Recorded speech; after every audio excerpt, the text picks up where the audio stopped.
Hello, everybody. How are you all? Don't be quiet. Okay, good morning, everyone, and welcome to Day 3 of AUSA 2016. I'm Colonel Rich Spiegel, the Director of Public and Congressional Affairs at Army Materiel Command. This morning's availability is with the Honorable Katrina McFarland, the Army Acquisition Executive, and General Gus Perna, the 19th Commanding General of Army Materiel Command. The ground rules for this morning were previously briefed, so we'll get started right away with the Honorable McFarland's opening statement. Ma'am? Thanks, Rich. So like I said, good morning, everyone. It's been an excellent couple of days. I hope you're feeling the same way about what we're seeing, both from industry and the conversations that are going at these panels. It's really great to be up here with General Perna. He is our future, and I look forward to seeing the things that he's going to bring to our Army.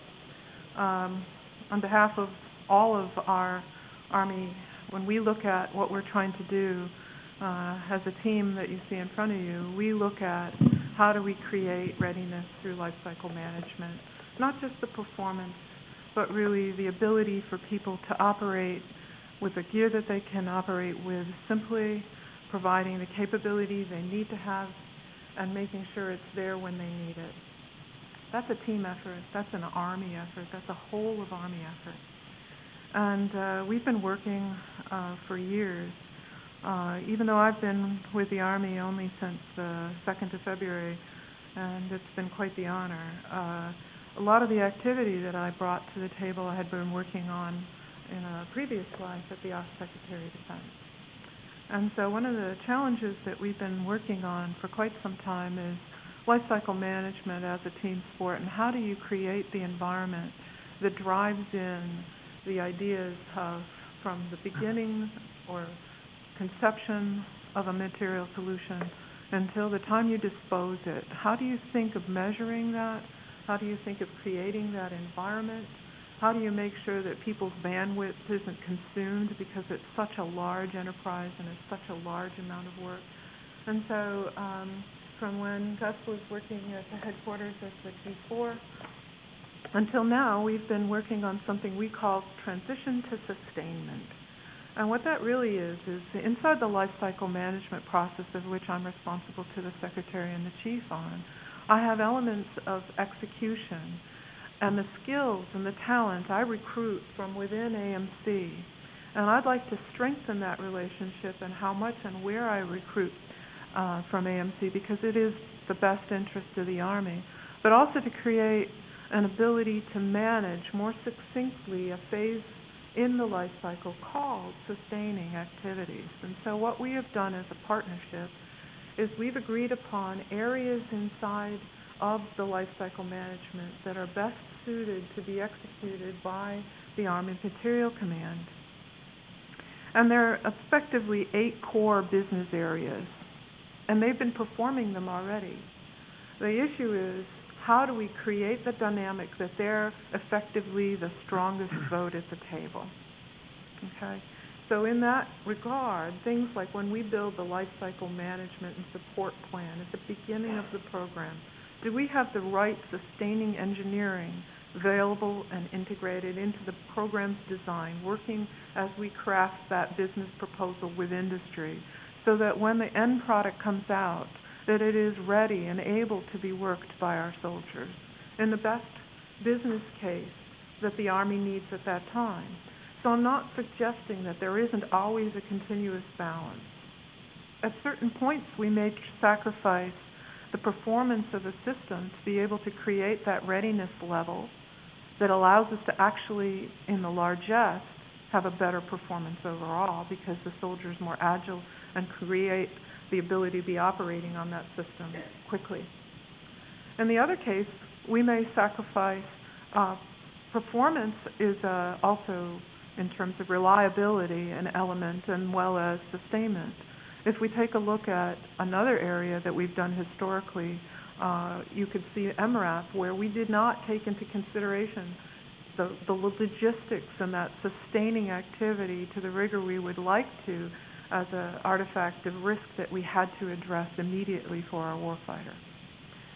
So, inelegantly stated, as I am an engineer and therefore imperfect in my English language, I want to stress that the ideas here are not new. They're being codified. They create a more collaborative organization that's focused on a common goal. And what we're trying to do is bring those synergies together as Army whole and focus on our ability to do a better practice of holding ourselves up to a standard, being able to measure how to achieve that, take those business lessons both from the front end to and through to the back end of our life cycle of our programs and our materials, and get better outcomes. And so that's today's focus I'd like to share with you today about what we are doing in this area, how can we improve it. Also things like divestiture can come into play, but the predominant discussion is through the things that we're doing inside of acquisition reform and all of the multi-domain discussions you've heard over the last couple of days. This is an element that's so important to our soldiers, and how we do it's going to be very important. So I'm going to pass it to the General and have him have a chance to refresh your memories on what we do and reinforce. Please. Well, thanks, ma'am. What a great honor and privilege to be the 19th Army Materiel Command Commander, and as many of you know, I just assumed command on Friday, 1,000 hours, and really a pinnacle for my career and a great honor, and I am very grateful for the Secretary and the Chief for allowing me to continue to serve our great Army. As Honorable McFarland just talked about, I do spend a great deal of time partnered with her and AUSA. It's the collective organizations that help us achieve what we need to do in support of the Secretary and the Chief. In particular, Army Materiel Command is focused and will give everything we have on developing and delivering material readiness and support of the commander. We want to make sure we remain the dominant land force, as the Chief talked about yesterday and the Secretary the day before. We will do that in 3 areas. First, it is operationalizing our capability at the tactical, operational, strategic level. And so what I mean by that is, how do we take this great massive organization and bring it across the goal line? How do we ensure that the capabilities that we're providing are the capabilities that are necessary for our soldiers once it hits the battlefield? As Ms. McFarland just talked about, it's our ability to take it from the beginning to the end, hold ourselves accountable, and make sure we provide. Second priority will be making sure that we are a part of the force modernization process. How do we make sure that we are synchronizing, integrating science and technology with research and development so that the right product comes to our soldiers at the right time? And then the last priority for us is making sure our workforce, both military and civilian, is trained and ready. Right? They've done magnificent things over the last 15 years. They will continue to do magnificent things because they're wonderful.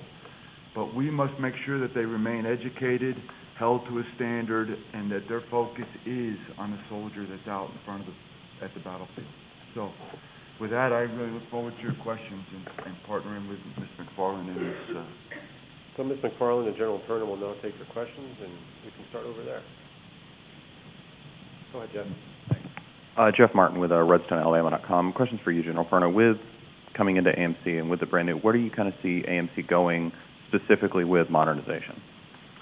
So I think underneath the Secretary and the Chief's priorities, as highlighted by Honorable McFarland, it will be about us taking our capability, our laboratories, research, development, engineer command, and focusing our efforts on those priorities so that we can develop the most advanced technology to support the modernization. And so, in simple commander terms, it's about priority of effort and focus on the output.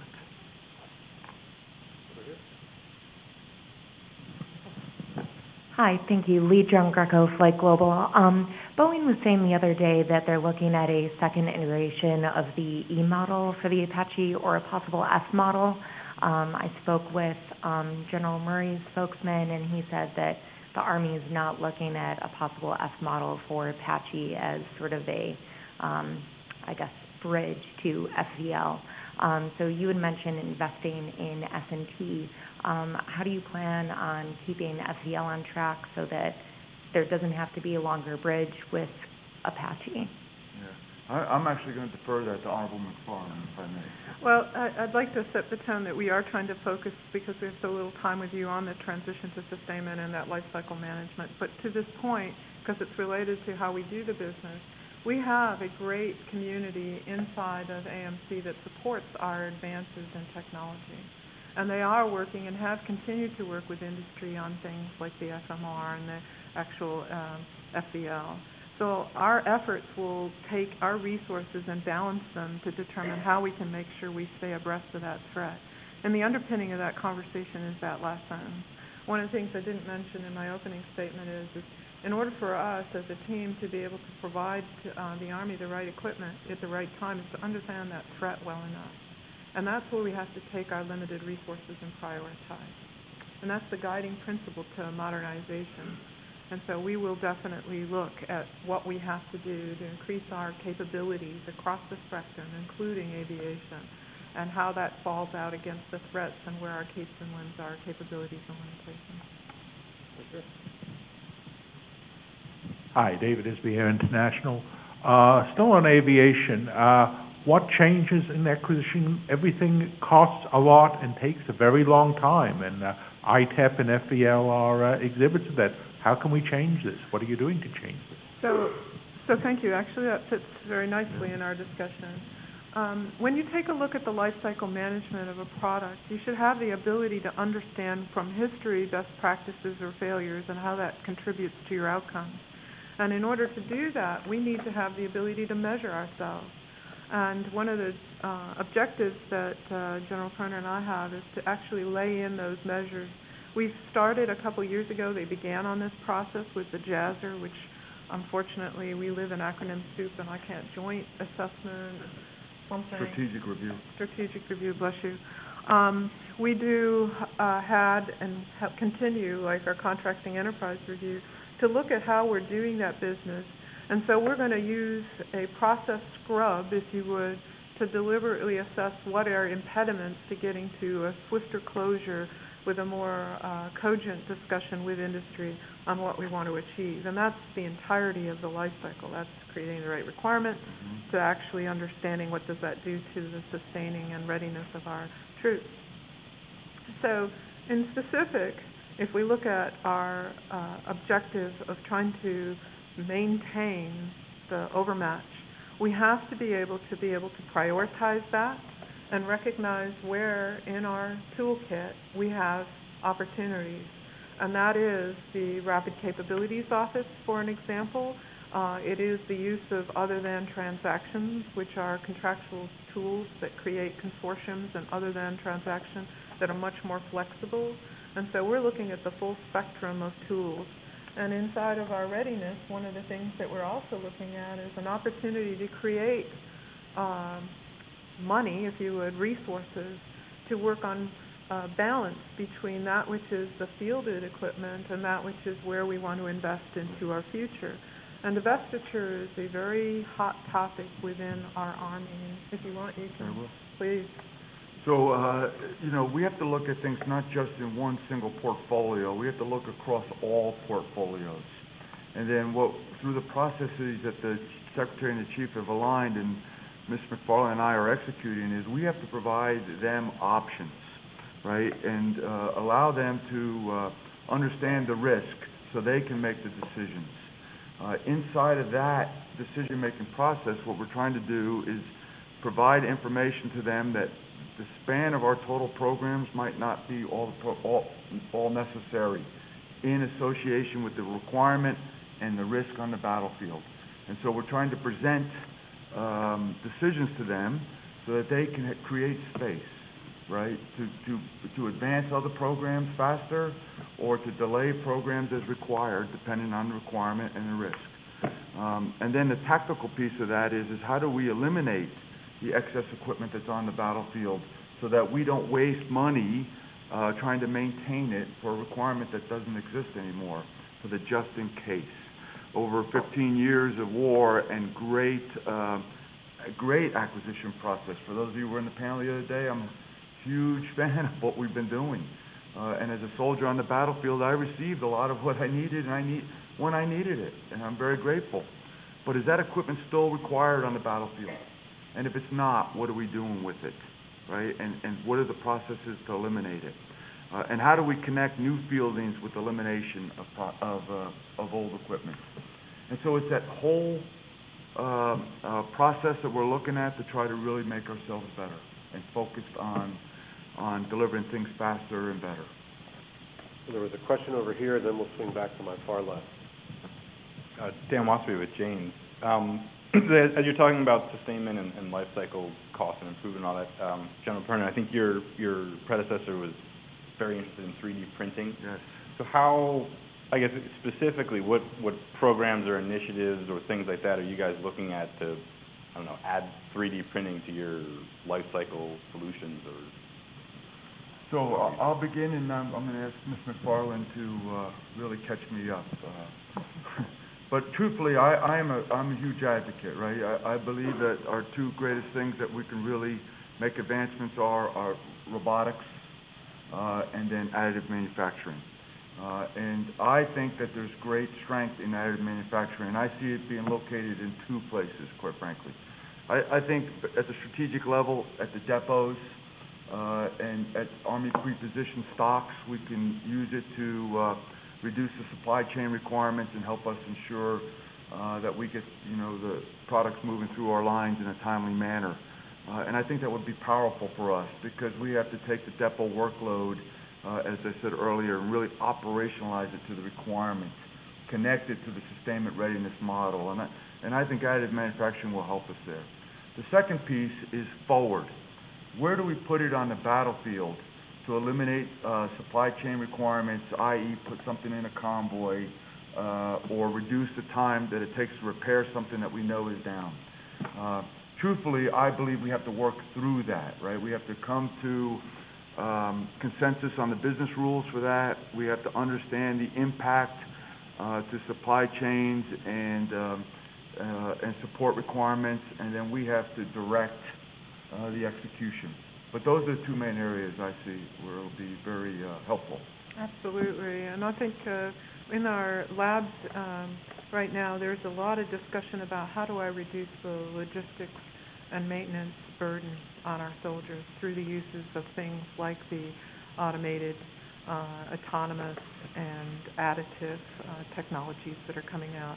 In fact, if you've been wandering around on the conference floor, you've seen some very neat tools being developed to be able to take a part in the field using a laser and actually recreate it in a graphic form and a computerized form so that I can regenerate it right there with additives. Remarkable improvements that will lessen the exposure of humans to what is an unsafe environment and a threat.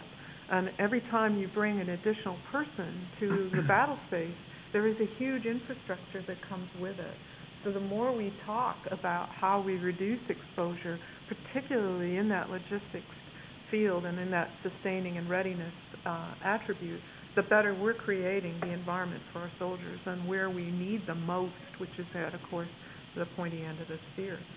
So as we're looking at things, the reason why we have to have this partnership tighten is because in order for us in the design element through the disposal element to learn and understand that trade space, I need to have the operators, those that operate not just the systems, which I have a very tight relationship, but I have to improve as well. I have to understand the logistics world and how that operates from the supply chain.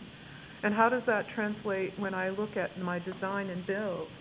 Because that warfighting capability isn't just the fact of a kinetic, it's the warfighting capability that you can mobilize and deliver. Mm-hmm. And since we do everything, God willing, we continue on that, offshore and in another country, we have to think of that in our design and our spend. So if I may just add before we go on, I do think, as I talked about, it's really, I think it'll be a big part of our future. And I think we have to partner with industry to continue to develop the technology to receive the output we want. As I said, we have to really understand where we want to use it and what are the rules for using it. But also a key attribute that will be necessary in doing so is up front in the acquisition process, we'll have to come to terms with owning the intellectual property for the things that we purchase. Because if we don't own the intellectual property, then we won't be able to really utilize additive manufacturing to its fullest capability. And so, as Ms. McFarland just articulated, our ultimate goal is the readiness of our equipment and ensuring the safety of our soldiers in execution of their mission. And that's what we really need to be focused on. And when you focus on that and you work left, then things about making decisions about intellectual property become more clearer. And then the use of additive manufacturing becomes more clearer because it reduces footprint. And it provides the maneuver commander greater flexibility to do what he needs to do. Absolutely. We'll go to the front over here and work our way back. Hi, Jen. Hi, Jen Judson with Defense News. I think this is a question for General Perna. How is the continuing resolution for the next 3 months going to affect your command? Did you prepare for that in budgeting, or are you anticipating falling behind in anything you're working on? Okay, so we know the basic premise, right? First of all, I don't have the right words, but at least they did it. At least we have a CR, right? And we're not heading towards government shutdown immediately, right? Because that is catastrophic to our organization. So, but with that said, CR doesn't allow you to expand spending in anything new. It's based on, as the Secretary talked about, our best intellectual thought 2 years ago, right? And now we're trying to apply it. And we all know the world is evolving and changing every single day, right? The battlefield, our enemies, they're taking advantage of that. And so what we're working through in Army Materiel Command is just as you asked, okay, what is good, what do we have to watch out for, and how are we going to mitigate it? And truthfully, as day 4, that presentation is going to be presented to me when I return this week, so I can understand it. Maybe we can follow up after you settle absolutely. in. Thank Please. you. Okay, we're up here in the middle, and we'll get back over there. Thanks. Courtney McBride with Inside the Army. General Perna, knowing that you're just a few days into command, I'm curious to know what you anticipate being your role in the SPAR, the Strategic Portfolio Analysis and Review that the G8 is undertaking. So I see myself being a big partner to Honorable McFarland and her team. And General Murray, of course, will play a large role in that. But as Honorable McFarland just talked about, it is about working through the entire acquisition process, from the life cycle sustainment plan all the way to the divestiture of the equipment. And so my contributions, I believe, will be incredibly helpful. And I plan to be at the table with her working through that in great detail. I see great advantage of this initiative. I applaud Ms. McFarland's leadership to bring the two capabilities together, right? It's about looking at the programs in depth and then understanding how do we create space to give the Secretary and the Chief more maneuver room to bring the right programs in. And I believe, as Ms. McFarland just talked about, I think we have to present, I think the SPAR will allow us to present information to the Secretary and Chief so they can make decisions. More importantly, not what we're going to do, but what are we not going to do. For us, it's about presenting the information so that they understand, so they have courses of action, they understand the risk, and then they will make the decision and we will execute it. But I'm looking forward to it. I think it's going to be a great initiative. Could I just add, how many of you by hand understand the Strategic Portfolio Analysis Review? Okay, I'm going to give you a quick snapshot because I think it's important to us all.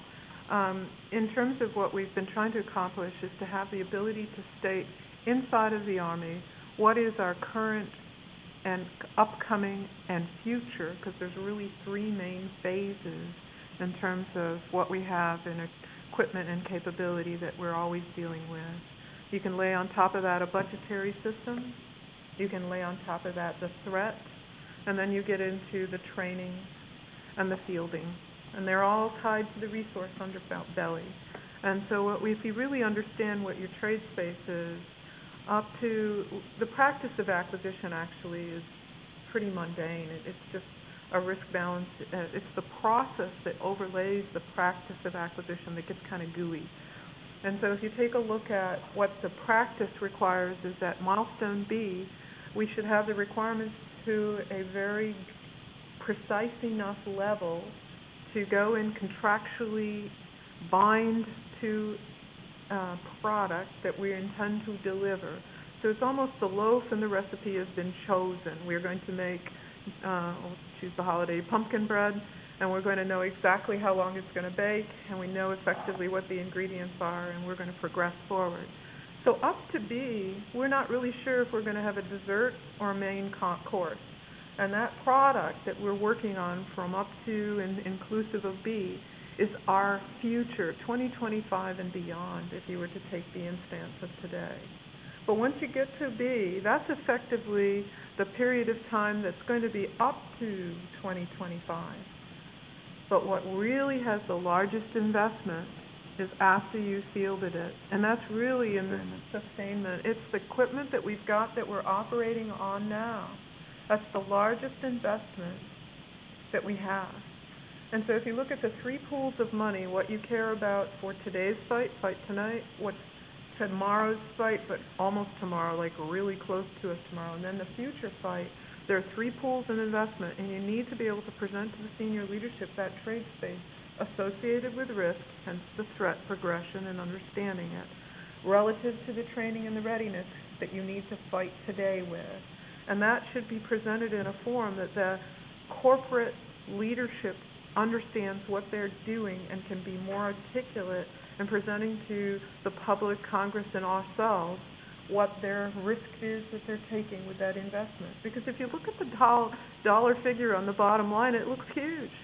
But if you don't understand how it's being invested, you don't actually understand that risk. And that's what the SPAR is about. Yeah, it's taking GUI and applying standards and discipline. That's what I'm excited about, quite frankly. So there's a question in the middle here. Hi, Vivian Mashi with National Defense Magazine.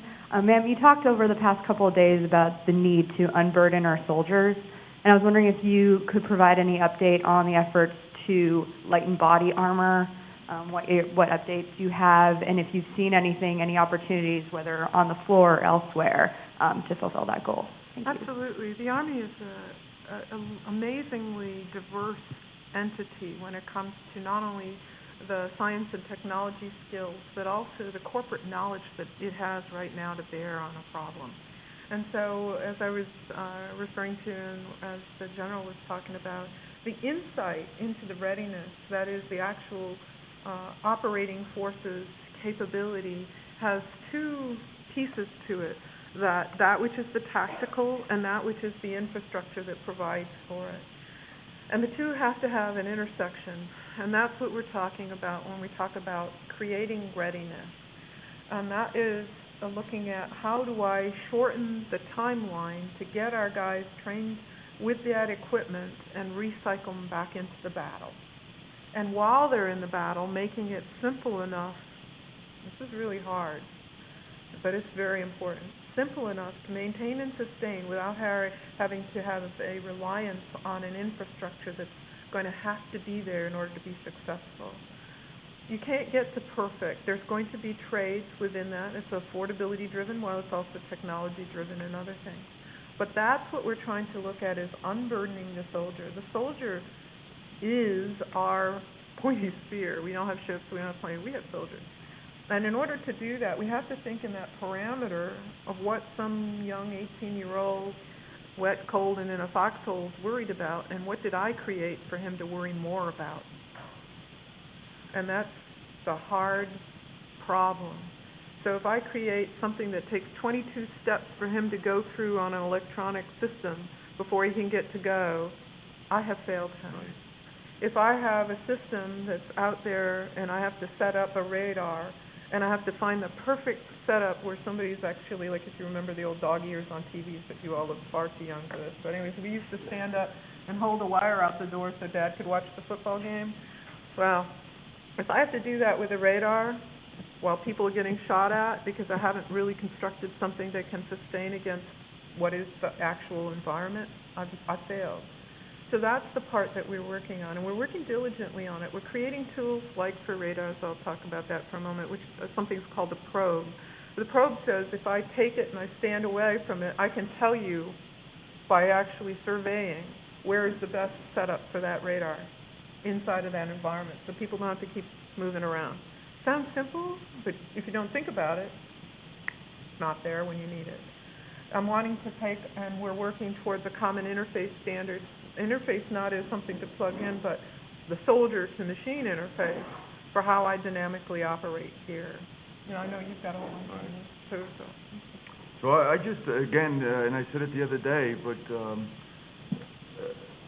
we've done a lot of great things. The community has done a lot of great things, and I just would remind you, you know, as I crossed the border in 2003, it was soft-skin Humvees. 2006, all of our equipment was up-armored. 2010, on my third tour, we were driving MRAPs. No other country in the world could do that. Our acquisition capability did that. And the same things occurred with, when I crossed the border in 2003, I was wearing the same flak vest that they wore in Vietnam, right? And then each tour, it got lighter and more mobile, right? To execution. Same thing in communication, same thing with ammunition, and the same thing with our radar capability. So, quite frankly, I'm very proud of what we've achieved. Does that mean we've gotten through the goal line? No. We have to keep advancing as Ms. McFarland just talked about. And that requires continued support, consistent funding, predictable funding, so that we can make the necessary plans to develop and then produce what we need for our soldiers. But with that said, I'm pretty proud of what we've done collectively. Okay, you haven't had one yet in the middle row? Right there. Hi, Ellen Mitchell with Politico. Ms. McFarland, you told me on Monday that you will be retiring November 1st. So what do you think you can get finished in this very short amount of time? And has General Perna and those on the Rapid Capabilities Office Board of Directors spoken at all with your replacement? Oh, yeah. So, thank you. I realized after I saw a press article, I probably should have been a little clearer. So, I am retiring. It will be natural anyway because the administration, this position is political. But the person who I have right behind me is a permanent civilian. Her name's Stephanie Easter.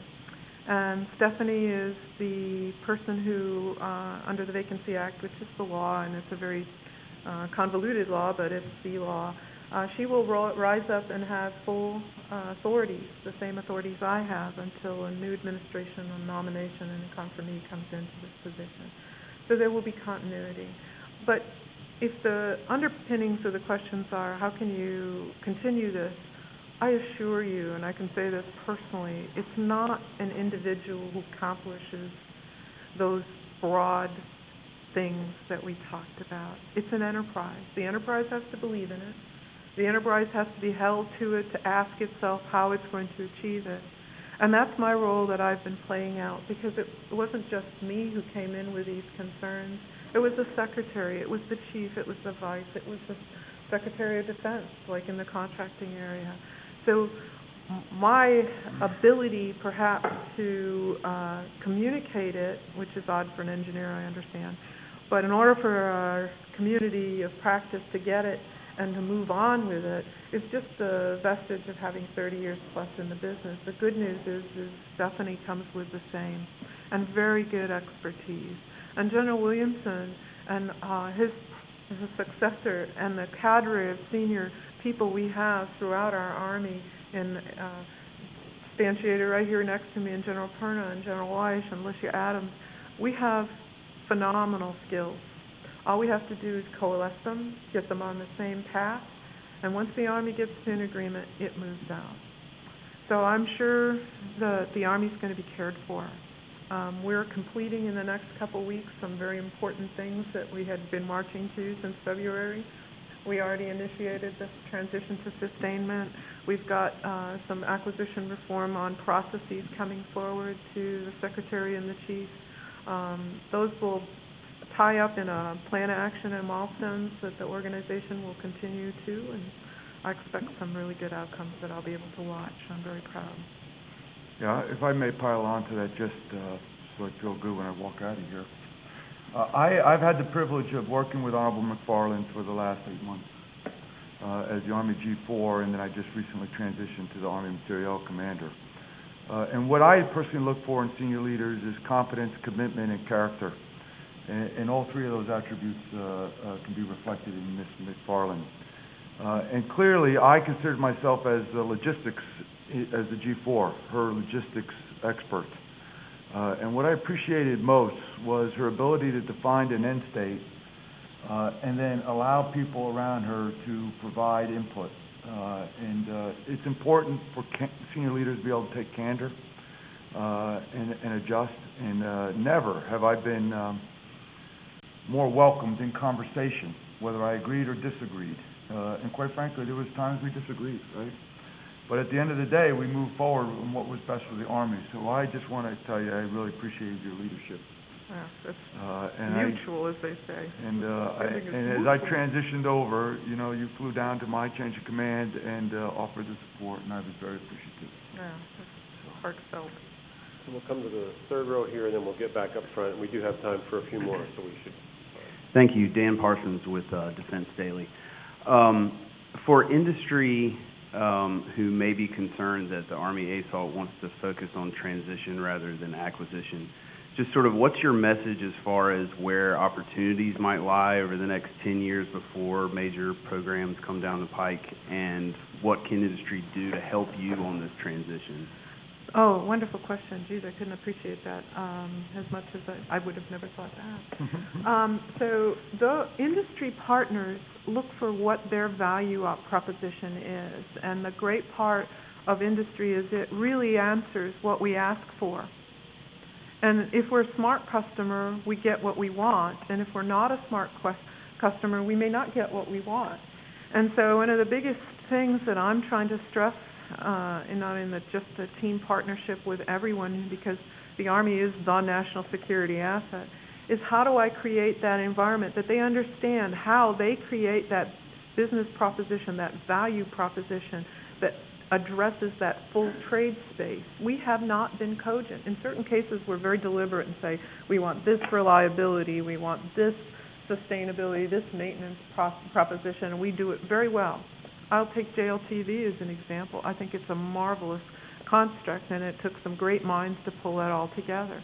I think we need to take in other areas, we've done similar projects, but we need to have a consistent face to industry explaining why the trade space is what it is so that they can create that value proposition and can tell us why their product is different and measured against another product that's being offered. That creates that business environment where innovation is brought back into the table. And that's where we have to improve. We, that being the government and the Army, to try to get that message about what is that trade space. I used the characterization of a refrigerator yesterday. When you go out and buy a refrigerator, you do not expect to perform maintenance every 5 hours. You wouldn't buy it. You want it to operate, and when you get home, you hope that you have what you want frozen, and what you want cool. I don't expect the progression to be there tomorrow, but I would like to build into the dynamic that we work and create with industry the concept that we need to achieve that for our warfighters. The ability for them to have a confidence and a real capability to keep driving through as they need to without having to hesitate or harm or put themselves in harm's way as they operate on the battle space. Okay, we'll go back in the middle here, and I think we have time for one more after that. Hi, thank you. Question again for Ms. McFarland. You talked about the Rapid Capabilities Office, but every few years in the DoD, there's another Rapid Capabilities Office, whether it's Big Safari in the Air Force or now we have the SCO. So I'm just curious if you could elaborate a bit on what sets this office apart from anything that's been done before, and then what does the Army plan to do to prevent this from becoming sort of a vestigial office later on? So this is akin to the discussion that we've had about acquisition reform. I think we've tried to reform the DoD 5,000 times. It's remarkable. It ends up back where it is in the terms of the practice. It's the process, right? So the reason why I thread that is for you as a needle. The RCO is about process and risk. I don't care if we call it FRED. The reason why we title it Rapid Capabilities Office is there is a current and real need to have the ability to put risk into our equation because of the threat. That risk is real. It's personal. And in order to get everybody galvanized to the understanding that this has to be rapid, that risk has to be an acceptable part of that equation, we've created the Rapid Capabilities Office. Now what's intriguing, and perhaps there is a bit of personality in all of these things, I have been with the department long enough, since '84 in fact, to have been in many of the aforementioned rapid communities.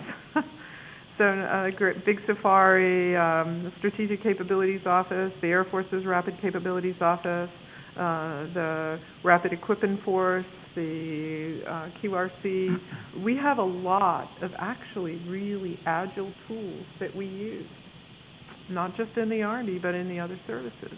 The neat part about having a opportunity like I had to live at the OSD enterprise level as a practitioner for a while, at first I thought it would be hell, and it turned out to be actually pretty interesting, is that I can see all those activities and actually extract some lessons learned, best practices, and provide that as an opportunity to the Army. So they've taken it to heart. To their credit, they're remarkable. When they get their mind around things, they can really move out. And they've done a really good job of interviewing and having conversations with all of the communities, the test communities, the services, understanding what is the things that can make a Rapid Capability Office really provide capabilities quicker.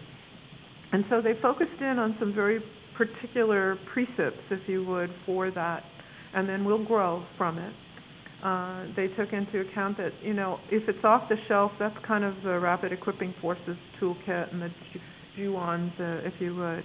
But if it's something that's high risk and it's an enterprise issue that really needs the senior leadership's direct focus, immediate focus, because you can't have everything important because then nothing's important. It's not a criticism of the acquisition workforce. We're very proud of them. But we want to know that we can actually see the progress and can pull in that decision on risk right to the senior leadership, those that would get held accountable for that issue, failure, or success. We want to pull that to that level. And we've chosen areas, PNT, electronic warfare, advanced protection systems, cyber, because we know, and we have had quite a bit of dialogue in history that shows to us those are areas of concern at the Army enterprise level. And so the focus is along that area. Try to focus on a 1 to 5 year get it out, focus on the high priorities to the enterprise, get our partnerships actually on the floor together, AMC, the G2, all the folks that are immediate players of the senior leadership to advise the Secretary and the Chief on why and what that risk equation is that they can deliberate on. I'd like to add on to that. What I'm excited about is the Secretary and the Chief of Staff of the Army's involvement and support in it, and I believe that is going to be the difference.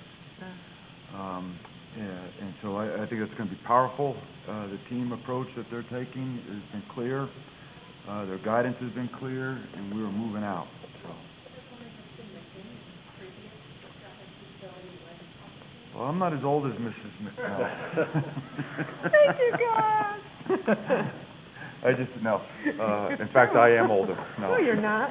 I don't know that. What I'll tell you is I'm excited to see what I'm a part of. We are a part of. So it's powerful.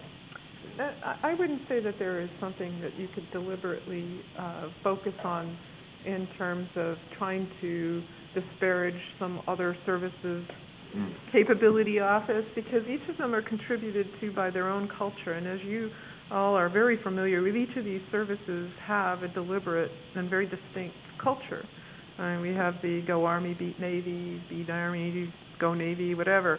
All of them are very much, and that's a healthy opportunity, because it creates that diversity when we go to battle. It makes it even more challenging for an adversary to engage with. For us, this seems to be a very good fit. We brought and tabled all the different methodologies. We put it in front of the senior leadership. We vetted it through all of the senior leadership. We got their commitment, and then we said, okay, let's start with this, and then we have actually put in place some things that allow us to learn. So if they're not working that great, we're going to come back and regroup and reset. We have time for one last question. And nobody over here has had a chance, so we'll go over here. Yeah. Hi, James Drew from Aviation Week.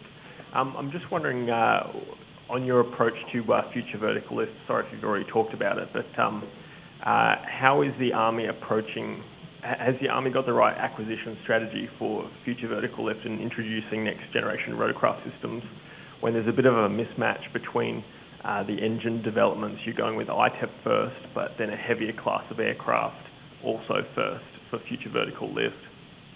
And there's just some mismatch, I think, between the timing. And have you heeded any of the calls from industry to move faster on that acquisition? So I did want to stick to my and our dialogue on sustaining. So I'm not going to give you directly an answer, because I'm going to ask you to talk to the community, and I believe they're here, and we will definitely get back with you on it. But I'll give you a general case that is related to this SPAR. Inside of the Strategic Portfolio Analysis Review, we see upcoming threats in aviation area as well as air defense, and you've seen those discussed. Within the resource constraints that we have, we're trying to build a dynamic that will allow us to mate up with the resources, even though they're spread the way they're spread. It's because of the priorities, to allow us, however, to still achieve the end state when we think the threat's going to be realized. And that's what we've currently got laid in on the future vertical lift in ITEP, is against our resources. This is our best plan to achieve our capabilities when we believe the threat's going to be realized. All right. Thank you very much, everyone. That's all the time we have today. Thank you all. All right, thank you.